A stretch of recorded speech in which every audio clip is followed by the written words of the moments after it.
दिवसाढवळ्या कोयत्याने हल्ला, कॉलेज समोरच तरुणावर जीवघेणा वार आणि काही तासातच आरोपींची पोलिसांकडून धिंड. वाघोली परिसरात घडलेल्या या थरारक घटनेनंतर पोलिसांनी घेतलेली ही ॲक्शन सध्या चर्चेचा विषय ठरली आहे. नेमकं काय घडलंय आणि पोलिसांनी असा इशारा का दिलाय, पाहूया हा विशेष रिपोर्ट.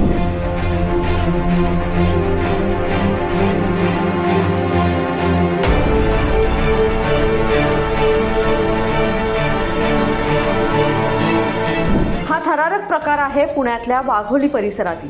कॉलेज समोर बसलेल्या तरुणावर कोयत्याने हल्ला करण्यात आला. नागेश जगताप हा आपल्या मित्रासोबत चहाच्या टपरीवर बसलेला असताना मंगेश सांगळे आणि त्याचे साथीदार दुचाकीवरून तिथे पोहोचले.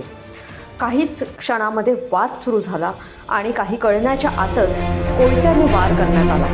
हल्ला इतका भीषण होता की एक कोयता थेट नागेशच्या डोक्यात अडकून बसला.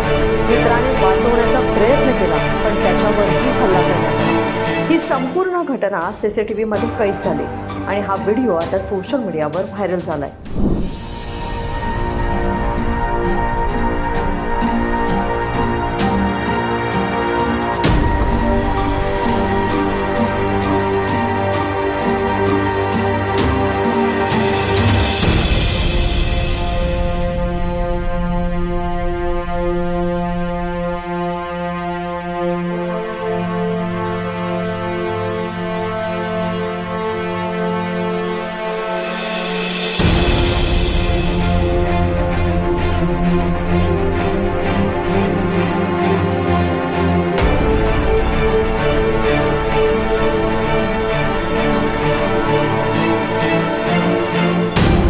भर दिवसा आणि तेही कॉलेजच्या बाहेर हा प्रकार घडल्यानंतर भीतीचं वातावरण निर्माण झालेलं. विद्यार्थी दहशतीत होते. या घटनेनंतर पोलिसांवर प्रश्नचिन्ह उपस्थित झालं. मात्र वाघोली पोलिसांनी तत्काळ कारवाई करत अवघ्या 12 तासांच्या आत आरोपींना अटक केली. आणि विशेष म्हणजे ज्या ठिकाणी या आरोपींनी कोयता घेऊन दहशत माजवली होती त्याच ठिकाणी त्यांची धिंड काढण्यात आली.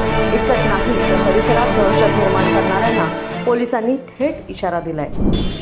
जर कोणी अशा चुकीच्या कारवाईमध्ये जर अशा गुन्हेगाराबरोबर कोणी राहत असेल, सोबत करत असेल, तर तुमचं पुढचं आयुष्य सगळं गुन्हेगारीमध्ये जाईल. तर विद्यार्थ्यांना विनंती आहे की तुम्ही कुठल्याही अशा गुन्हेगारीच्या पार्श्वभूमी असलेल्या लोकांच्या सोबत आपली मैत्री करू नका. यापूर्वी देखील BGS कॉलेजमध्ये आम्ही अशाच पद्धतीने लोकांना संदेश दिलेला आहे, विद्यार्थ्यांना संदेश दिलेला आहे. जर कोणी ह्या भागात चुकीच्या गोष्टी करत असेल, दादागिरी करत असेल, तर निश्चितपणे तुम्ही आम्हाला माहिती द्या.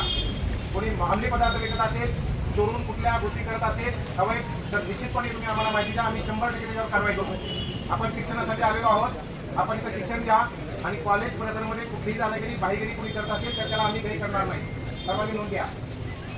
यावेळी पोलिसांनी तुम्ही कोयता बाहेर काढणार तर धिंड निघणारच असा स्पष्ट इशारा देत गुन्हेगारांना कडक संदेश दिलाय. या घटनेमुळे विद्यार्थ्यांमध्ये भीतीचं वातावरण निर्माण झालं होतं. मात्र पोलिसांच्या या कारवाईनंतर नागरिकांनी दिलासा व्यक्त केलाय. पुण्यात वाढत्या गुन्हेगारीवर लगाम घालण्यासाठी पोलिसांचा हा आक्रमक पवित्रा महत्त्वाचा मानला जातोय. पण अशा घटना पुन्हा घडू नयेत यासाठीही प्रशासनाने आणखी कडक पावलं उचलणं आता गरजेचं आहे. पुण्याहून किरण शिंदे यांचा हा रिपोर्ट.